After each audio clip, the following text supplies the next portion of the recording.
The envelope landed beside an uncut birthday cake. Claire's announcement that 12 years of marriage had an expiration date. She had arrived with Julian at her side, spoken about cutting loose what no longer served her, then placed divorce papers next to her husband's dessert in front of the investors who formed the real guest list of the evening. She was certain Adrian had nothing to stand on. The house was hers. The deal was hers. But why did the man she was discarding pick up that envelope without a single trace of panic in his eyes? If you've ever watched someone underestimate the wrong person, stay with this one. And if stories like this are the reason you keep coming back, subscribing to the channel is the simplest way to make sure you never miss the next one. Adrian Cole had spent 42 years being exactly as quiet as he needed to be. I was not a man who filled rooms with noise. He didn't announce himself at restaurants, didn't collect the kind of friends who posted photographs of him online, and had no interest in the particular game where powerful men sit in expensive chairs to remind each other how powerful they are. To the people who worked alongside Claire at Reed Coastal Logistics, he was simply her husband, a private strategy consultant with no fixed office, no predictable income, and no visible ambition to speak of. Lorraine Reed, Claire's mother, had been saying for years that her daughter had settled. Not cruelly at first, just in the way certain women say things they mean completely. The truth about Adrian existed in documents that very few people had ever been asked to read. Moraway Infrastructure Group was a privately held conglomerate, $17.2 billion in assets, structured through a web of regional subsidiaries and holding companies with names that meant nothing to anyone who hadn't spent years inside the industry.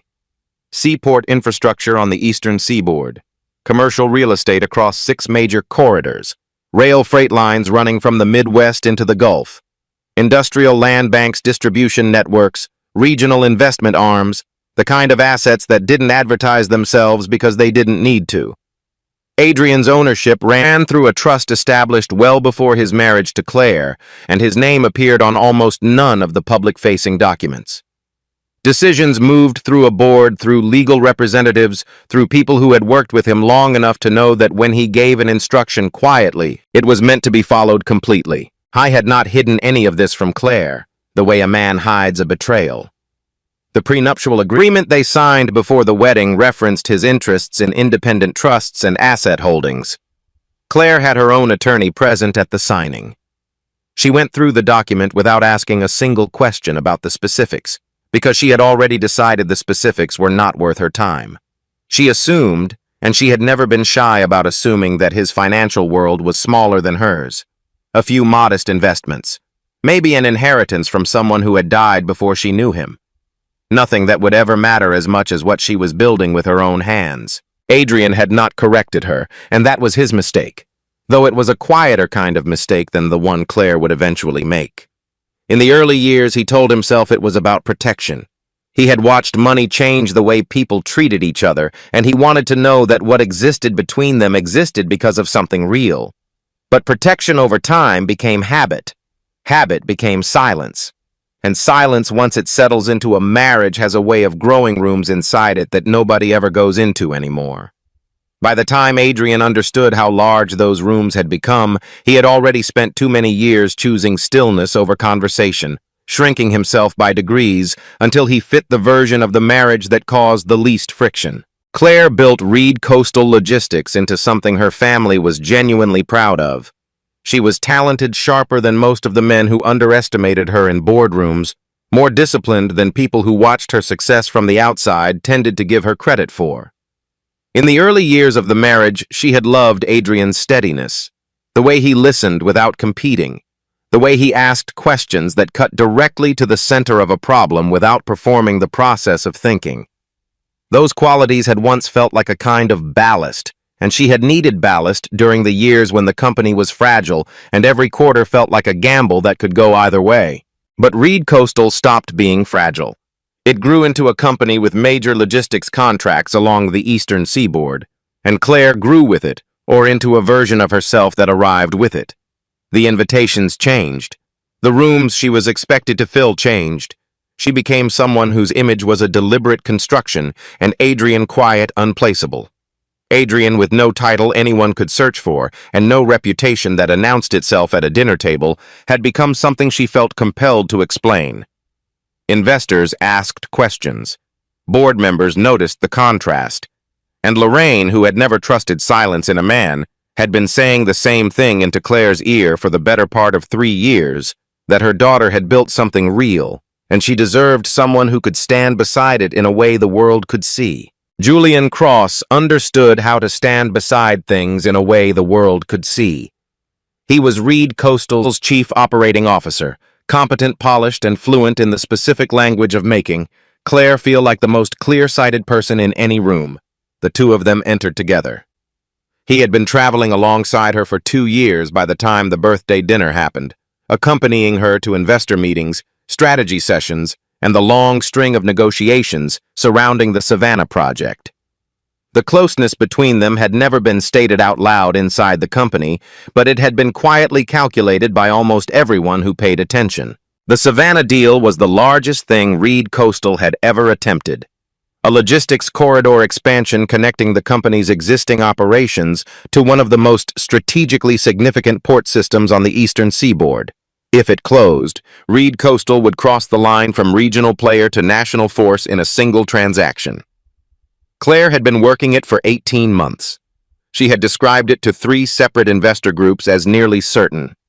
She had built portions of the company's financial presentation around land assets she believed were within reach, and she had let Julian handle sections of the documentation because Julian was fast, and she trusted fast people when she was moving under pressure and didn't have time to verify everything herself. What Claire did not know, what she had never thought to investigate, was that the majority of the land in the Savannah corridor belonged to a subsidiary of Moraway Infrastructure Group. The rail connection that made the project viable ran through a Moraway freight line. The port access that the entire deal depended on operated under terms that ultimately traced back to a board where Adrian held controlling voting authority. The deal she was planning to close as the defining achievement of her career was sitting on ground that her husband owned, and he had never said a word about it, not because he was building towards something, but because she had never once asked him what he actually did with his days. The birthday dinner was Claire's idea, which meant it was not really a birthday dinner at all.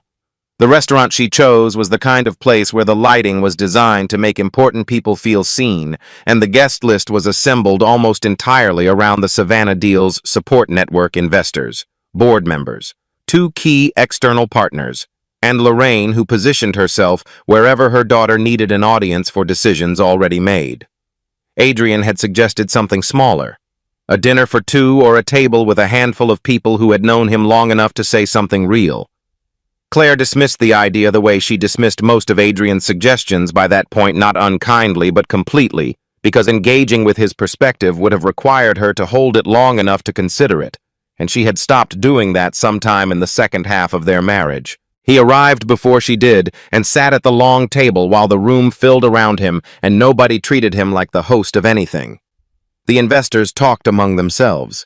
The board members gravitated toward Claire's assistant. Lorraine located someone useful and positioned herself accordingly.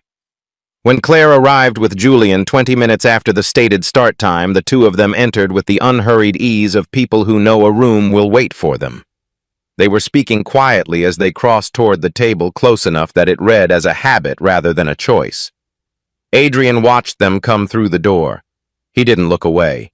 He simply noted it the way a man notes the weather when he has already decided how to dress for it. The cake was brought out and Claire stood to speak. What she said was long and carefully constructed, and none of it was about Adrian. She spoke about growth, about the courage required to choose a future over a comfort, about the sacrifices a person makes when they care about something larger than a single relationship. It was the kind of speech that sounds like vulnerability and operates like a closing argument, and everyone at the table understood what was coming before the envelope appeared on the tablecloth. She placed it beside the uncut cake and told the room she had made sure Adrian would not leave the marriage without support. She said it like a generous act, like she was offering something rather than ending something. Adrian looked at the envelope. Then he looked at Julian, standing just behind Claire's left shoulder with the expression of a man who had rehearsed his position in this moment. Then Adrian looked at his wife and asked her very simply if this was truly what she wanted. She said it was time for both of them to live according to who they actually were. He picked up the envelope and the table held its breath, waiting for him to argue or collapse or say something that would reframe the room in his favor. Instead, he said a single word. He said it without heat, and then he stood and the moment was over without becoming a scene. On the way out, the restaurant's general manager met him at the door personally. Not a host, not a floor manager, but the man who ran the property, and shook his hand with both of his, using Adrian's name with a precision that didn't come from a reservation list. Two senior staff members passing in the corridor lowered their eyes with something that looked like recognition. Claire noticed from across the room. She couldn't explain it, and she didn't try to, but she filed it somewhere she didn't intend to look at again until she had no other choice. In the car. Adrian opened the envelope and read it the way he read every document, not scanning for what he expected, but working through what was actually there. Claire's attorneys had listed the Riverside house as an asset with preferential ownership rights in her favor, describing it in language that assumed a shared financial history and mutual investment over many years. The house had been held in Vale Morrow Property Trust since before Adrian and Claire ever met. It had never been hers in any legal sense, and its appraised value had been entered into Reed Coastal's financial disclosures, the ones currently sitting on the desks of the Savannah Deals Review Committee. He called Daniel Mercer from the car and kept the call short. 3 instructions. No accounts were to be frozen. The Savannah transaction was not to be touched. No one from his side was to contact Claire until a complete review of Reed Coastal's submitted documents had been conducted by people with no interest in either outcome. Daniel reminded him that a single call could bring the Savannah approval process to a halt that same evening. Adrian said he understood that, and he said he was not making that call. He wanted a full and honest review conducted without interference from him. Whatever the documents revealed, they would reveal without his help. He set the phone down and sat with the city moving past the window. He wasn't angry in the way he might have expected to be. What he felt was older than anger, the particular exhaustion of a man who had made himself invisible for so long that the people closest to him had stopped trying to see him at all and had filled the blank with whatever version of him was most convenient to believe. He had allowed that. That part was on him. But there was a difference between the silence he had chosen and the certainty Claire had built on top of it, and the paperwork she had submitted to a review committee was going to make that difference visible without him having to say a single word. Claire returned to the Riverside house the morning after the birthday dinner with the energy of someone completing a task that was already behind schedule. She moved through the main rooms cataloging what would stay and what Adrian would need to arrange for himself. And when she found him in the kitchen, she told him without particular hostility that 60 days was a reasonable window, and she expected him to use it responsibly. She had already decided somewhere between the restaurant and the moment she fell asleep that his composure the previous night had been performance, the last resort of a man who had nothing to bargain with and knew it. She was prepared for him to ask for more time, for more money, for a private conversation that would drag the whole process into territory she didn't want to navigate. What she was not prepared for was the simple fact that he didn't do any of those things. Adrian told her calmly, and without elaboration, that she had spent 12 years living in a house that had never belonged to her, and that living in something was not the same as owning it. Claire heard the sentence and dismissed it before it finished landing. She assumed it was the kind of thing men said when they were losing ground, a reframing dressed up as a legal argument designed to unsettle rather than to inform. She told herself he would come around once the attorneys began the formal process, that the posturing would stop, when he realized she had more structural support than he did.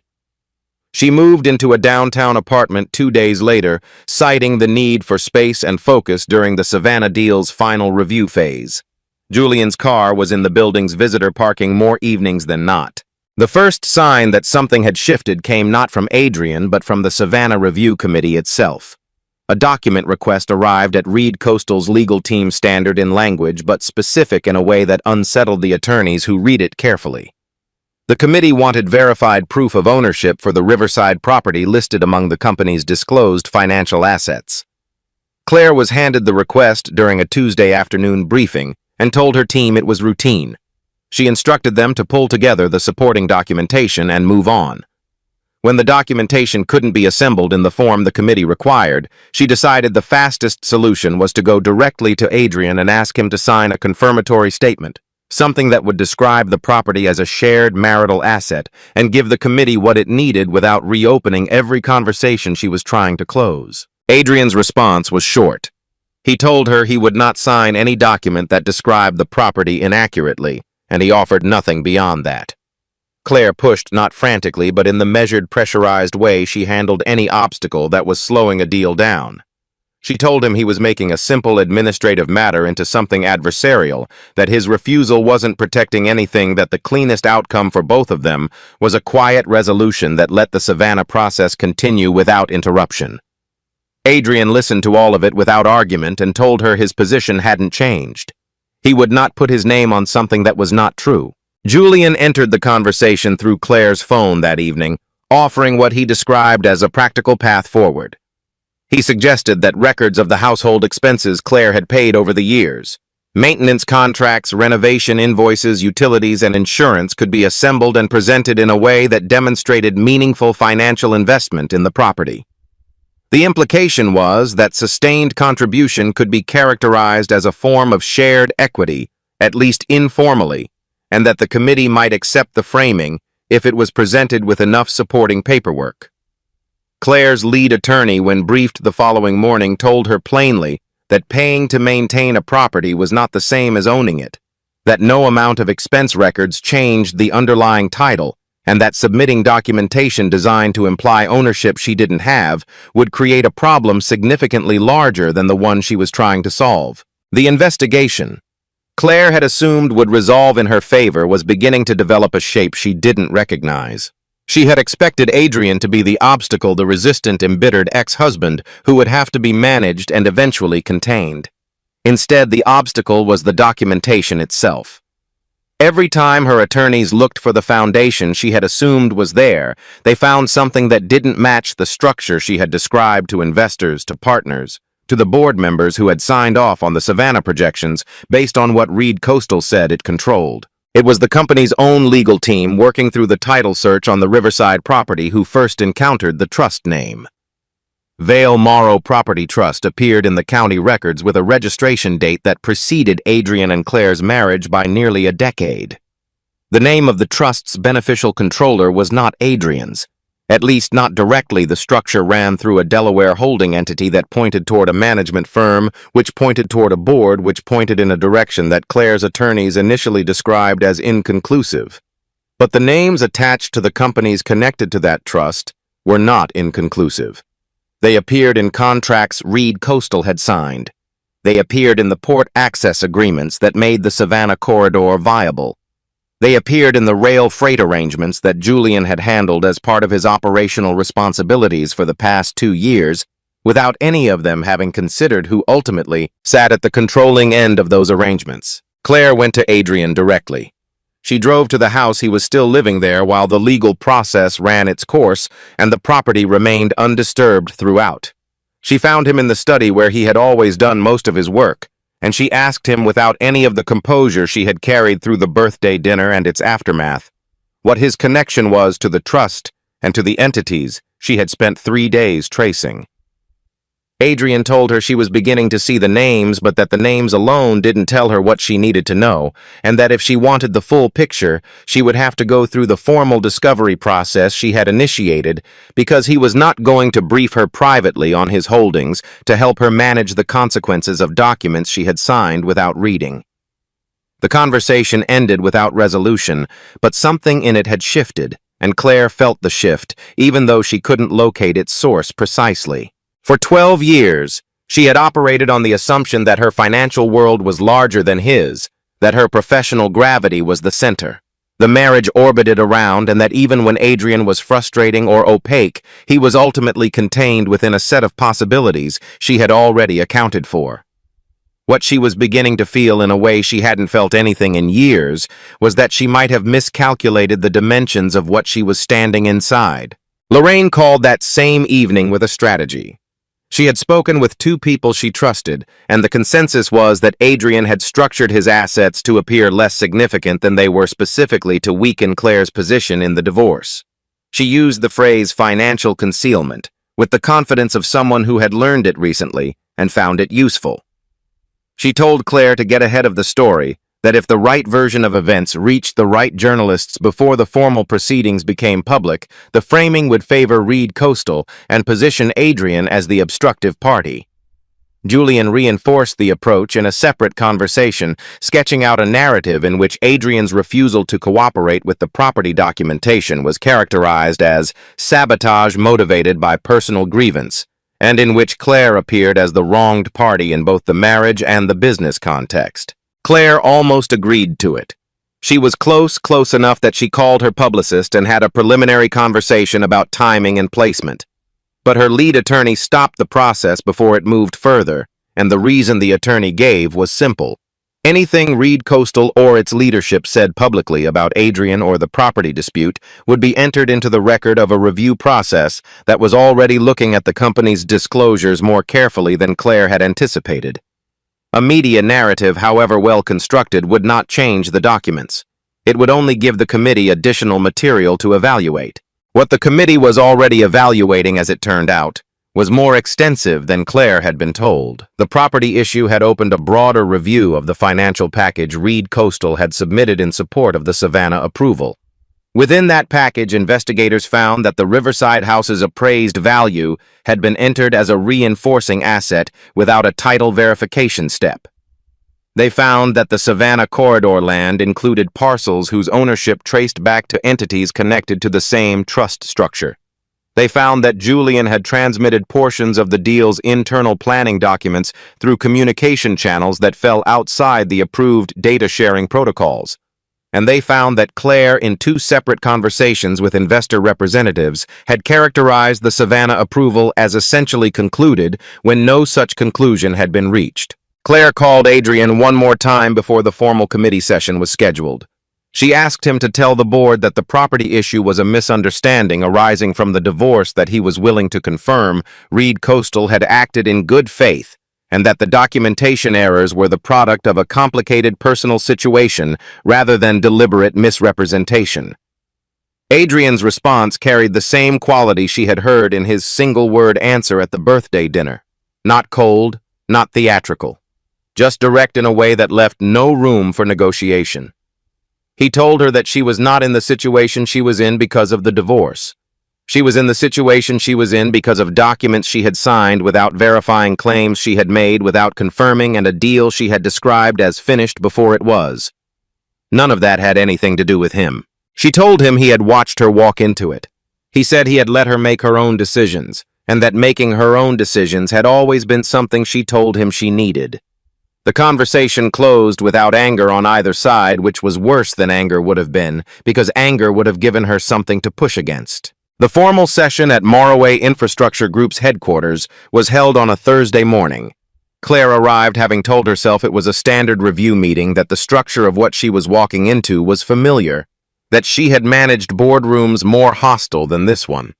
She was asked to wait outside while the internal portion of the session concluded, and Julian, who had driven her there, was told directly by the building's reception staff that the meeting was limited to Reed Coastal's principal representatives. Lorraine, who had placed 2 calls to people she believed had influence with the building's management, received no response to either of them. When Claire was shown into the room, the configuration of it told her something before anyone spoke.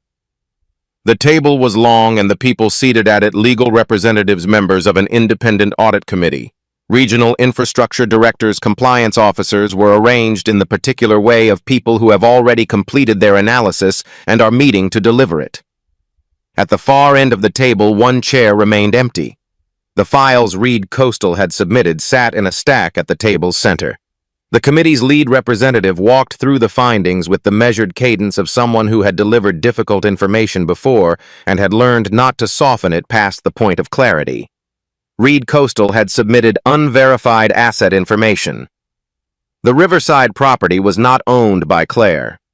The characterization of the asset had created a misleading impression for the committee and for Reed Coastal's investors. Document handling protocols had been violated. The Savannah transaction was being placed on full suspension pending complete reevaluation. Claire asked who held final decision-making authority over the suspension. Before the committee representative could answer, the door at the far end of the room opened. Adrian walked in wearing a dark suit that was neither expensive-looking nor modest, simply correct.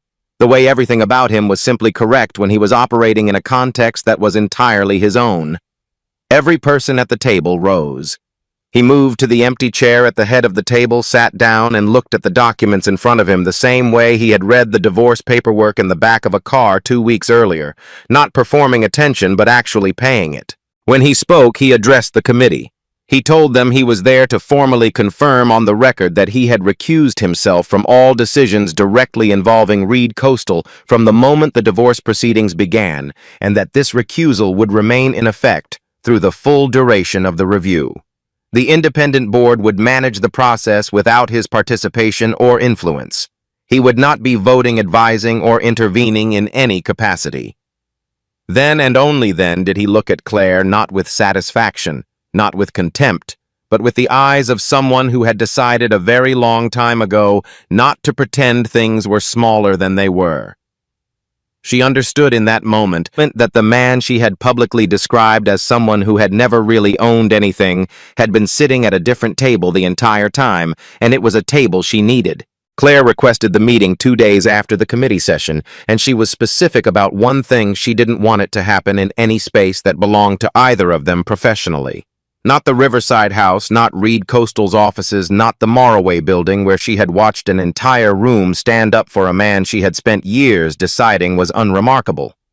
Adrian agreed without negotiation. They met in a conference room at a law firm that represented neither party neutral ground in the most literal sense. A room with no history between them. She arrived first. When Adrian came in, she noticed that he carried nothing. No folder, no phone visible, no preparation for a confrontation.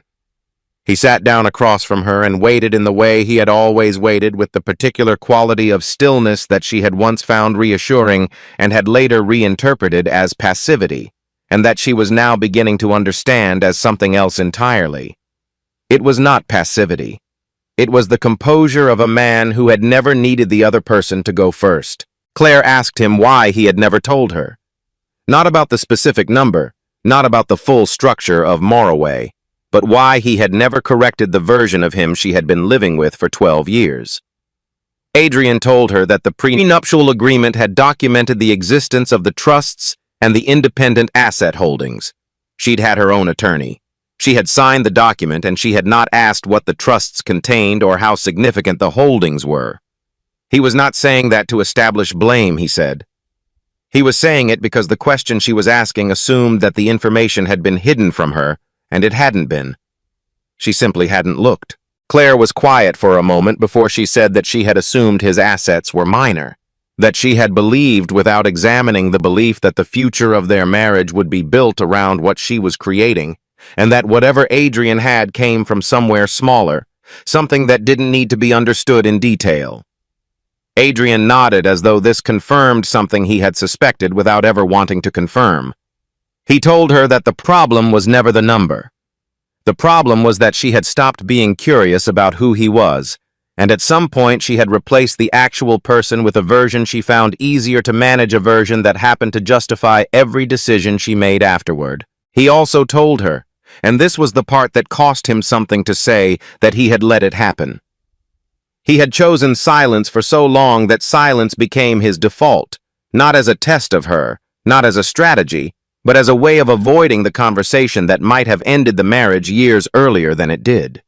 He had been a careful man in his professional life and a conflict-averse one in his personal life, and the combination had produced a marriage where one person assumed everything and the other corrected nothing. Both of them had lived inside the consequences of that without naming it until a legal document appeared on a birthday table. That failure was shared, and he wasn't going to pretend it wasn't. Claire told him she was sorry. Not in the quick transactional way people apologize when they need something. She took her time with it, and Adrian listened to all of it without interrupting. She said she understood that she had treated him as an inconvenience before she treated him as a person, that she had let her mother's voice and Julian's proximity fill the space where her own judgment should have been, and that the version of Adrian she had described to investors and board members and to herself had never been accurate. She had not wanted it to be accurate because accuracy would have required her to look more honestly at what she had actually built between them. Adrian accepted the apology. He accepted it completely without reservation, and then he told her clearly that accepting it did not mean returning to the marriage. There was no version of what had happened between them that a sincere apology could reverse, not because he was punishing her, but because trust was not a state you could restore simply by acknowledging its absence. What had existed between them was finished, and the honest thing was to say so directly, rather than let her believe that this conversation was the beginning of something rather than the close of it. The committee's investigation into Julian Cross concluded within the week that followed. The findings were specific and not particularly surprising to anyone who had been watching closely. Julian had encouraged Claire to characterize the Savannah deal's approval status in terms that outpaced the actual review timeline. He had moved internal planning documents through a personal communication channel that bypassed the protocols the committee required. He had been present in the conversations where the Riverside property was positioned as a financial asset without raising the verification question that anyone in his role should have raised immediately. His contribution to the documentation problems was not that of a passive bystander. He had helped build the architecture of the problem while positioning himself as the person best equipped to solve it. Reed Coastal terminated his contract formally with a letter that Claire signed herself. The signature was not difficult.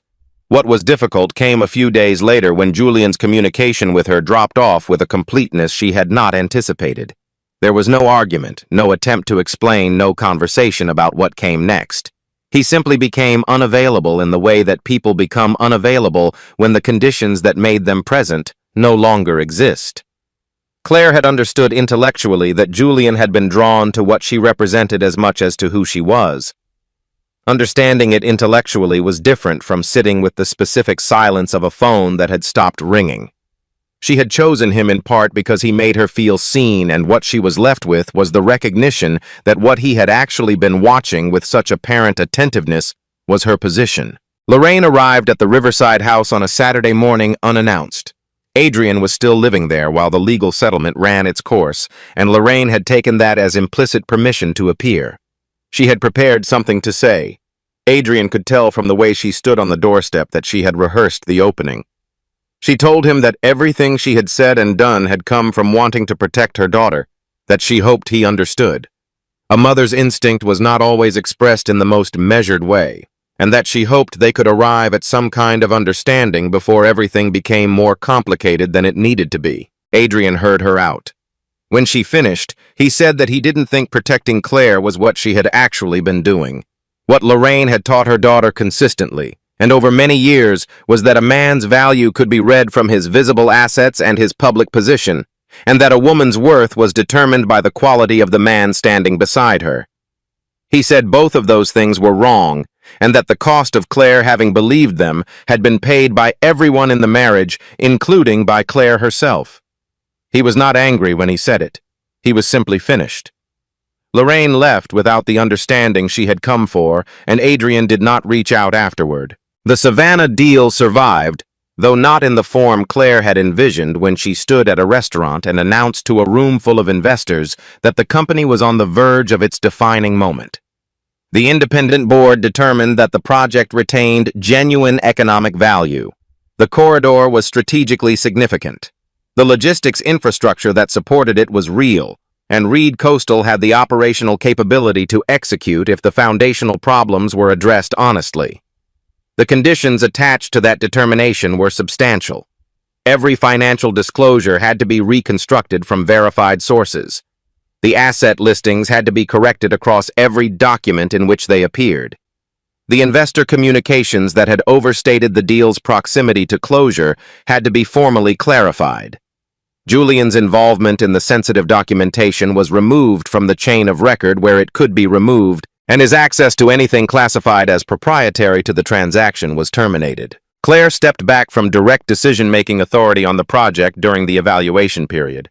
Not because the board forced her out entirely, but because her lead attorney told her that demonstrating voluntary deference to the review process was the single most effective thing she could do for the company's credibility at that particular moment.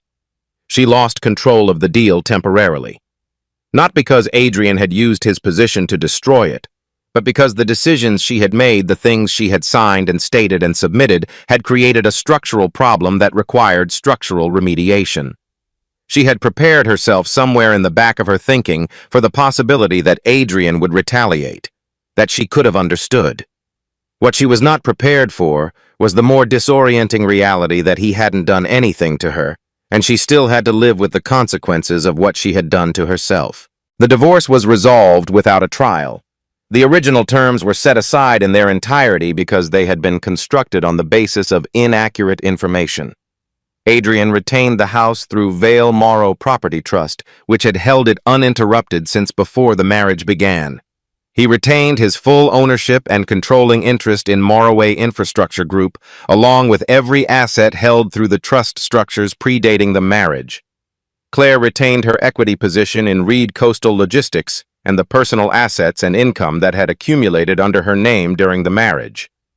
She withdrew every document in which the Riverside property had been claimed or implied as belonging to her, and she issued corrections to every disclosure in which its value had been included. Adrian did not ask her for damages. He asked only for accuracy, and he was precise about what accuracy required. In the months that followed, Adrian began to appear in contexts where he had previously been invisible. His name started to surface in reporting on infrastructure transactions, not because he sought coverage, but because several significant Morroway agreements made his role difficult to omit. He gave one interview short and unhurried to a trade publication focused on port logistics. He said nothing dramatic in it. He talked about long-term infrastructure planning and the value of patient capital, and the journalist wrote around the edges of a story about a man whose name nobody had known a year earlier. Adrian did not become someone who needed to be seen. He became simply someone who no longer arranged himself to be unseen. He also, in the quiet of his own accounting, sat with the part of the story that belonged to him. He had not manufactured Claire's assumptions or her cruelty, but he had maintained a silence so thorough that those assumptions had become easy to sustain. There was a difference between protecting one's privacy and erasing oneself to keep the peace, and he had crossed that line so gradually that he had stopped noticing it. He was not going to spend years in recrimination about it, but he was not going to forget it either, because forgetting it would make him vulnerable to the same slow erosion, and he had decided without drama, without a declaration to anyone, that he was done being smaller than he was for the comfort of people who needed him to be smaller in order to feel large. A year after the birthday dinner on the same date, Adrian reserved a table at the restaurant by the river. He did not plan the evening as a statement. He planned it as a meal with the people who had never needed him to be anything other than what he was. A small group assembled without fanfare on a Tuesday evening. Old friends. Members of the Morroway team who had worked with him since before the company had the name it had now. 2 people from a community foundation the trust had supported quietly for years, who knew him only as the man who answered emails personally and showed up when he said he would. The guest list was not a performance. It was simply the people who remained when everything performative had been cleared away. When the cake arrived, someone at the table asked him to say something. Adrian looked at the room, not performing modesty, not building toward something, just looking at the actual faces of the people in front of him. He said that for a long time he had believed that making himself smaller was a way of keeping what mattered safe. That somewhere along the way he had confused disappearing with being careful and endurance with acceptance. He said he didn't need to prove ownership of anything that evening. He just knew with a clarity he hadn't had a year ago that he was done letting other people write the story of who he was. He cut the cake himself. Outside the windows, the river moved the same as it had on the night everything came apart. Steady, indifferent, continuous in the way that water is continuous regardless of what happens on the banks beside it. The man who had walked out of this building 12 months earlier had carried something heavy in that envelope, even after he set it down the accumulated weight of years spent choosing accommodation over honesty. That weight was gone now. What remained was simply himself present unhurried and no longer asking anyone's permission to take up space. Adrian didn't win because the world finally learned what he was worth. He won the moment he stopped letting other people decide it for him. That's the quiet center of this story. Not the $17.2 billion, not the collapsed deal, not the empty chair at a table that was never really hers. It's the recognition that the most dangerous thing you can do in a relationship is make yourself invisible to keep the peace. Because eventually the peace runs out. And when it does, you want to still be standing as yourself. The people who treated him like a footnote had read the room wrong, not because they didn't know the numbers, but because they had stopped paying attention to the person. That's a mistake that doesn't require a billion-dollar portfolio to make. It happens in ordinary lives in ordinary rooms every single day. If this story made you feel something, if you recognized someone in it or recognized yourself, then it did what it was meant to do. Stories like this one exist because some truths land differently when they're told through people, not lectures. If you want more of them, subscribing to this channel takes about 3 seconds, and it means the next story finds you instead of the other way around. There are more coming, and some of them will surprise you even more than this one did.